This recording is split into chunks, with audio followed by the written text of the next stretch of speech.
কাটার মহল জমিদার বাড়ি আসলাম। আমার নানার বাড়ি, কিন্তু আমার মায়ের বাপের বাড়ি, তার মানে আমার নানার বাড়ি। এটা কাটারি ঘর, ওই একটা জমিদার বাড়ি, আরেকটা দেখতেছেন ওইখানে আগেকার আমাদের তাদের।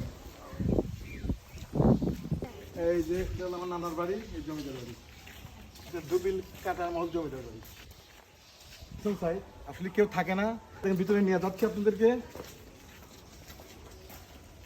ছোটবেলায় খেলছো কোন জায়গায়? এখানে সব জায়গায় আমার স্মৃতি, এই ঘরে আমি থাকতাম, এই ঘরে আমি বেশি। এই ঘরটা পাইছে না মামারা? হ্যাঁ, এই ঘরটা আমি থাকছি। আমার নানার বাড়ি, আমার এইটাই হলো আমার নানার বাড়ি।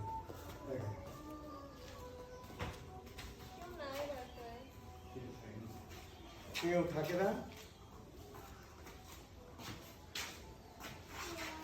অনেক স্মৃতি আমার এখানে চলে গেছে। তুমি অনেক কিছু দেখছো মনে হয়। আমি দোতলায় থাকতাম, নিচতলায় থাকতাম। আমি আগে এই আমার ছোটবেলা আমার এই জমিদার বাড়ি অনেক কাটছে।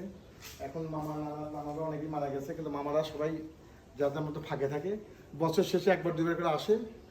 ঘরের মধ্যে এমনি সবকিছু ভালো, কিন্তু মেরামতটা ভালো করে করে নেই, মানে কালার টালার করে নেই। তারপরে একটু পুরান দেখা যাচ্ছে, আসলে কেউ থাকে না তো, এই জন্য এই অবস্থা। ভিতগুলা কত মোটা, এগুলা একটা কতশো বছর আগে। তো আজকে আমরা হচ্ছে নানা শ্বশুরের এইখানে আসলাম। এই যে ধুপিল জমিদার বাড়ি হচ্ছে আমার নানা শ্বশুরের বাড়ি। মামারা ভাগে পাইছে যে পাশে রুমটা, ওই যাও দরজার কাছে যাও। এইটা হচ্ছে নানা পাইছে। আমার নানা পাইছে। আমি বেশিরভাগ এই রুমে থাকতাম, আর দোতলা আমি আর মামার রুমে থাকতাম। কেউই থাকে না, সবই একের সাথে, কিন্তু ভাগ যে আছে, ভাই ভাই যে ভাগ, সেই ভাগটা পাইছে।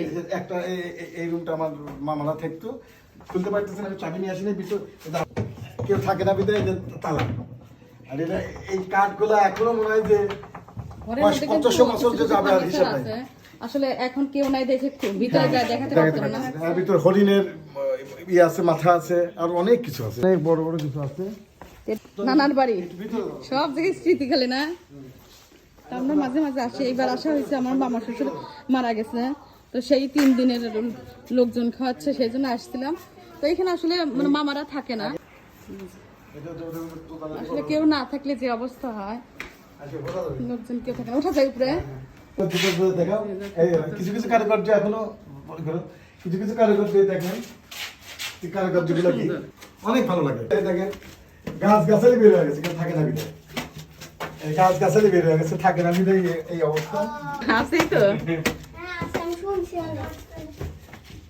পুরাতন বাড়ি থাকতে পারে। অনেক আমার স্মৃতি। আমি এই রুমে থাকতে অনেক, এই রুমে থাকতে অনেক। এই দেখেন, এটা আমাদের অনেক স্মৃতি। এখান থেকে তোলা, দেখো কি অসাধারণ, যেগুলো দেখেন কি অসাধারণ। দেখো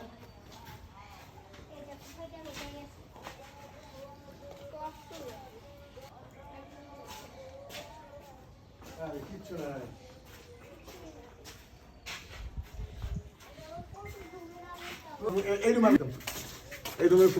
সে কিন্তু এই গোষ্ঠীর মধ্যে বড় না, নাতি ছিল, এই জন্য আসলে আদরটা তার অন্যরকম ছিল। সে আসলে সবাই খুব আদর করছে। বড় নাতি, আমাকে সব নানারই অনেক আদর করতো, সব মামারও আদর করতো। আমি যখন আসতাম নানির বাড়ি ছোটবেলা, কোন মামা আমাকে টেনে নিয়ে যাবে, ও মামাকে তুই আজকে আমার কাছে থাকবি, ও মামা বলতে আমাকে, আমি প্রত্যেক রুমে আমার থাকা আছে।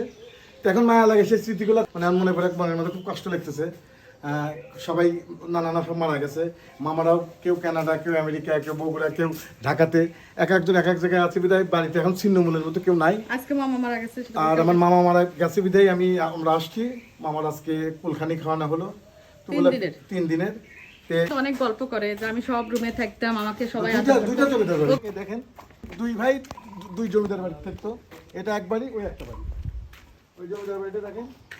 আমি আমার সময় অল্প থেকে আমি এখন ওখানে দেখতে পারতেছি। ওই দেখেন আরেকটা জমিদার বাড়ি, আর এই 2টা জমিদার বাড়ি।